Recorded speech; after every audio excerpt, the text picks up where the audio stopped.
bu. Otur. Nerede? Ne baba? Otur. Konuşacağız. Nerede? Otur, amca gelmiş. Konuş. Ne? Tamam, otur, gideceğiz. Hadi. Nerede?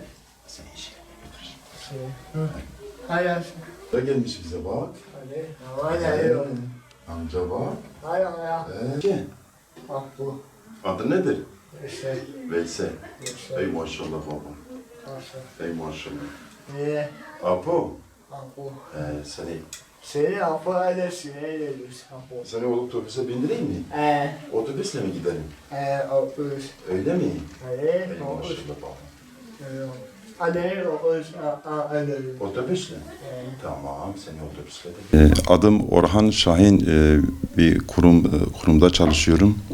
Evliyim, 9 nüfuslu bir aileye bakıyorum. Tek çalışan benim.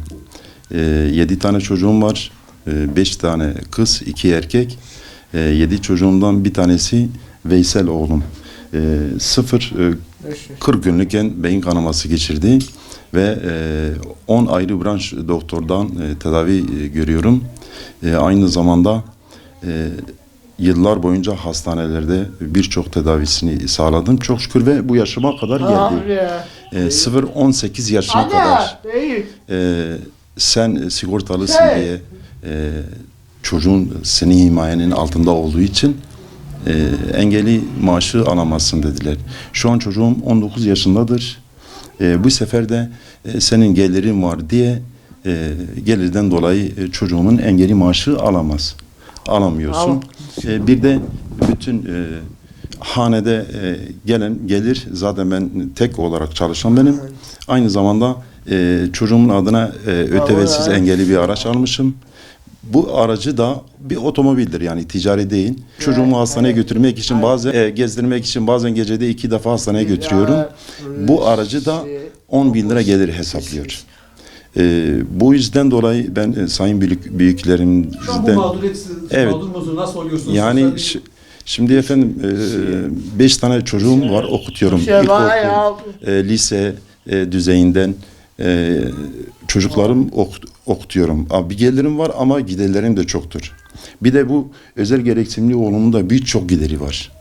Yani birçok kuruma da başvurduğuma rağmen alamıyorum o çocuğumun maaşı. Sayın Cumhurbaşkanımız hani televizyonlarda çıkıp en az aile yılı etkinliğinden dolayı, yani aile yılı kapsamından dolayı en az 3 çocuk yapın veya son zamanlarda 5 çocuk. Rabbim bana 7 tane çocuk verdi ve bir tanesi de engelli doğdu.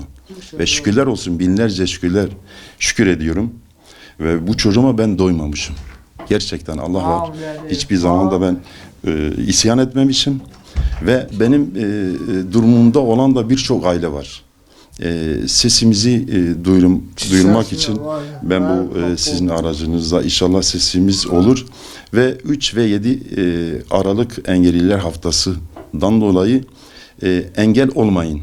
Yani çocuğumun engelli haklarıyla ilgili çocuğumun haklarını ve bu gibi engelli bireylerin ailelerine ilgili çocuklarımızın haklarını neyse verin. Yani gerçekten çok zor durumdayız. Yani giderlerimiz çoktur.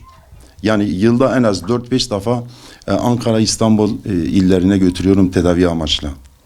Yani bu çocuğun bazı cihazlar alıyoruz en az 10.000 lira. Yani el cihazı olur, kulak cihazı olur. Ondan sonra özel ortopedi ayaklar yapıyoruz. Yani bir sürü masraflar var. Yani benim hak edişli, bu çocuğumun hak edişi vardır. Yani bireysel, yani yetişkin olduğu için hak edişi var. Bir türlü çözülemiyor. Yani senin gelirin var, bir gelirim var. İşte gelirin neymiş efendim? Arabadır. Engelli arabayı almışım. Bunu gelir olarak hesaplanıyor. Bakıcı maaşı gelir hesaplıyor. Maaşımızı gelir hesaplıyor ama 9 nüfusa ben bakıyorum tek. 40 bin civarında, 45 bin civarında bir gelirim var ama 9 nüfusa tek çalışan benim. Bu yüzden sayın büyüklerimizden, özellikle sayın Aile Bakanımızdan sesleniyorum. Bir de Cumhurbaşkanımıza seslenmek istiyorum. Sesimize kulak vermesini istiyoruz.